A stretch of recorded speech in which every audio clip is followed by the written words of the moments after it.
Hi friends, எல்லா சப்ஸ்கிரைபருக்கும் நம்ம அட்சய தேதி நல்வாழ்த்துக்கள். எல்லாரும் எல்லா செல்வமும் பெற்று ஆரோக்கியமாக நீண்ட காலம் ரொம்ப சந்தோஷமாக வாழணும்.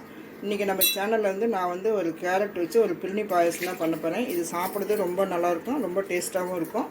நம்ம போடுற அரிசி ரொம்ப டேஸ்ட்டான அரிசி தான். இது எப்படி செய்யுது அப்படின்ட்டு வாங்க ஃப்ரெண்ட்ஸ் வீடியோக்குள்ளே போய் பார்க்கலாம். வீடியோக்குள்ளே போகிறதுக்கு முன்னாடி புதுசாக பார்க்குறவங்க நம்ம சேனலை சப்ஸ்கிரைப் பண்ணி வச்சுக்கோங்க. வாங்க ஃப்ரெண்ட்ஸ் எப்படி செய்யுதுன்னு பார்க்கலாம். கேரட் பிரிணி பாயசம் பண்ணுறதுக்கு நான் ஒரு பெரிய கேரட்டு ஒன்று துருவி வச்சுருக்கிறேன்.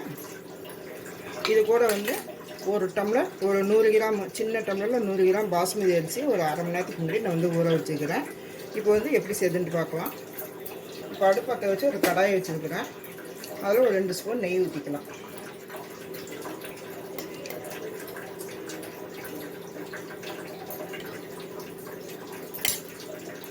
நெய் ஊற்றிட்டு இந்த கேரட் வச்சுருக்கிறோம் பாருங்கள், இதை நம்ம நல்லா வதக்கி எடுத்துக்கணும்.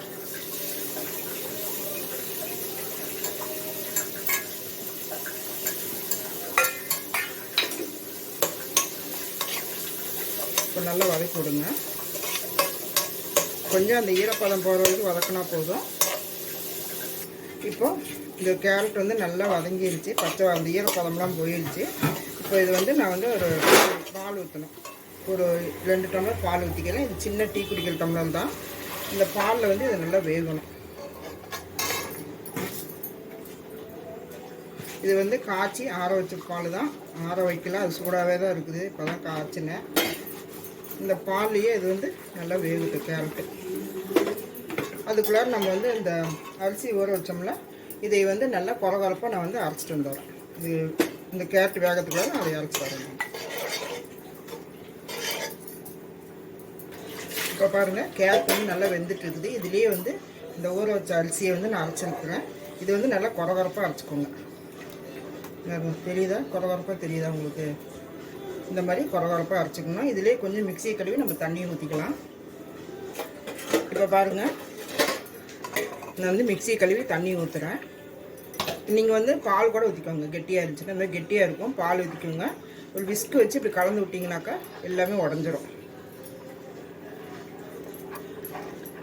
இப்போ பாருங்கள், இந்த மாதிரி ஒரு விஸ்கு வச்சு நல்லா கலந்து விடுங்க. கலந்து விட்டிங்கனாக்கா நல்லா உடஞ்சிடும். இப்போ பாருங்கள், கட்டியே இல்லாமல் இருக்குது. இப்படி நல்லா அந்த கட்டி வராமல் இருக்குது. இப்போ நேரம் இப்படி கலந்து விட்டே இருங்க. நம்ம அரிசி போட்டோன்னே அது கெட்டியாயிடும். நீங்கள் தண்ணி கூட ஊற்றிக்கலாம், இல்லைன்னா பால் கூட ஊற்றிக்கலாம். நம்ம கடைசியில் கொஞ்சமாக பால் ஊற்றிக்கலாம். இப்போ நம்ம தேவையான அளவு மில்க் மேட் ஊற்றிக்கலாம். நான் அமுல் பிராண்ட் எடுத்துக்கிறேன். இது ஒரு 50 கிராம் ஊற்றுங்க. சூப்பராக இருக்கும். இது மட்டும்தான் டேஸ்ட்டு. இது உங்களுக்கு பத்தலை அப்படின்னா நீங்கள் கொஞ்சமாக இந்த சர்க்கரை, நாட்டு சர்க்கரை போட்டுக்கலாம். இது இப்போ டெஸ்ட் பண்ணி பாருங்கள். எனக்கு நல்லா வெந்துருச்சு. இந்த அளவுக்கு நல்லா கெட்டியாக வந்துருக்குது. நான் இன்னும் ஒரு 1/2 டம்ளர் பால் ஊற்றுறேன்.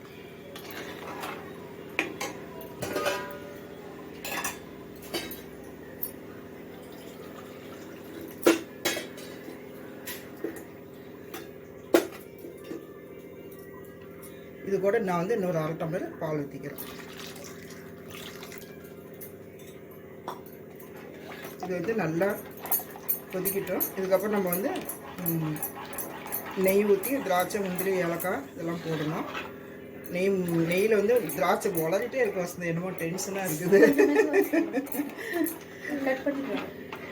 நெய்யில் திராட்சை, முந்திரி வறுத்து கொட்டணும். அதை பார்த்துக்கலாம். இது இன்னும் 1 நிமிஷம் நல்லா வேகட்டும். இது இந்த அளவுக்கு நல்லா திக்னஸாக இருக்கணும். ஆனால் நம்ம ஆஃப் பண்ணதுக்கப்புறம் நல்லாவே கெட்டியாயிடும். நல்லா கொதிக்கட்டும். இப்போ எனக்கு ஸ்வீட் கம்மியாக இருக்குது. இப்போ நான் நாட்டு சர்க்கரையை போட்டுக்கிறேன். பாருங்க, ஒரு 5 ஸ்பூன் போட்டுக்கிறேன்.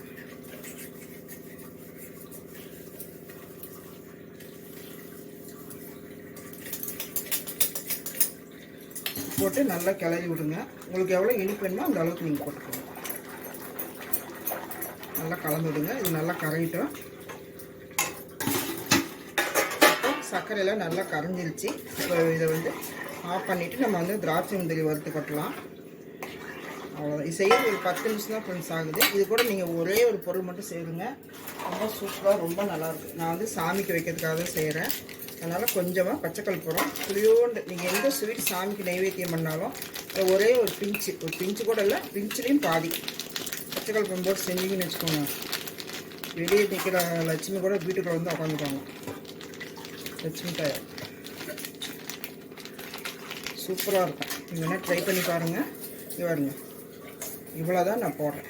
இது வந்து நல்லா இப்படி பொடி பண்ணி போடுவேன். நிறைய போட்டுறாதீங்க, அவ்வளோதான். இது மட்டும் போட்டால் போதும். இப்போ நான் வந்து நெய்யில் திராட்சை அரைச்சிடலாம். இப்போ நான் வந்து தாளிக்கிற கரண்டி வச்சுருக்கிறேன். அதில் ஒரு சின்ன ஸ்பூனில் 2 ஸ்பூன் நெய் ஊற்றிக்கலாம்.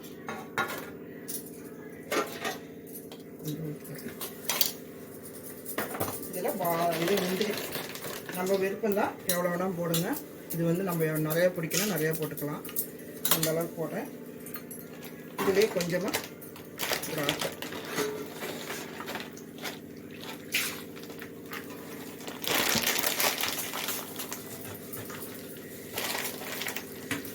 இது நல்லா சிறப்பாக வறுக்கணும். இது கூட வந்து கொஞ்சமாக சாரப்பருப்பு, இது நல்லாயிருக்கும். இந்த பருப்பு போடுங்க.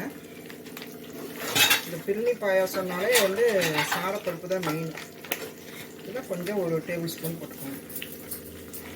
போட்டு எல்லாத்தையும் நல்லா ஃப்ரை பண்ணி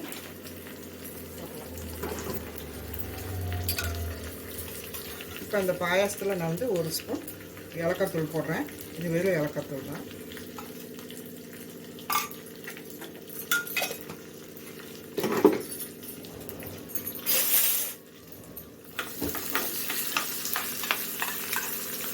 இப்போ இதை வந்து நம்ம பாயாசத்தில் கொட்டிடலாம். ரொம்ப டீஞ்சு போயிடும். அது ஒன்று விட்டு எடுத்துருக்கலாம் இல்லைங்க. நல்லா காஞ்சிடுச்சு, எண்ணெய் காஞ்சிடுச்சு.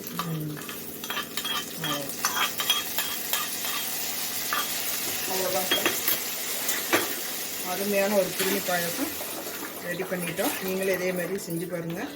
ரொம்ப ஈஸி தான். ஏதாவது ஒரு சாமிக்கு நெய்வேத்தியம் பண்ணணும் அப்படின்போது பாஸ்மதி அரிசியோ இல்லை பச்சை அரிசி இல்லைன்னா சீரக சம்பா நம்ம சாப்பாட்டுக்கு யூஸ் பண்ணுற எந்த அரிசியாக இருந்தாலும் அதில் ஒரு தடவை இந்த மாதிரி ட்ரை பண்ணி பாருங்கள். இப்போ நம்ம எல்லாருமே வந்து சீரக சம்பா பாஸ்மதியில் வாங்க தான் செய்கிறோம்.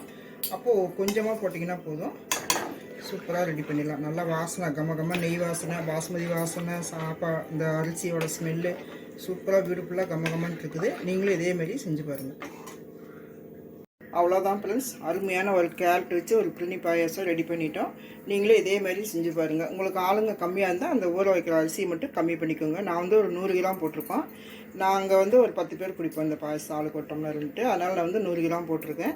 நீங்கள் 2 பேர் தான் இருக்கீங்க, ஒரு 3 பேர் தான் இருக்கீங்க, குழந்தைங்களாம் குடிக்க மாட்டாங்க அப்படின்னு நினச்சா ஒரு 50 கிராம் போட்டிங்கன்னா கூட போதும்.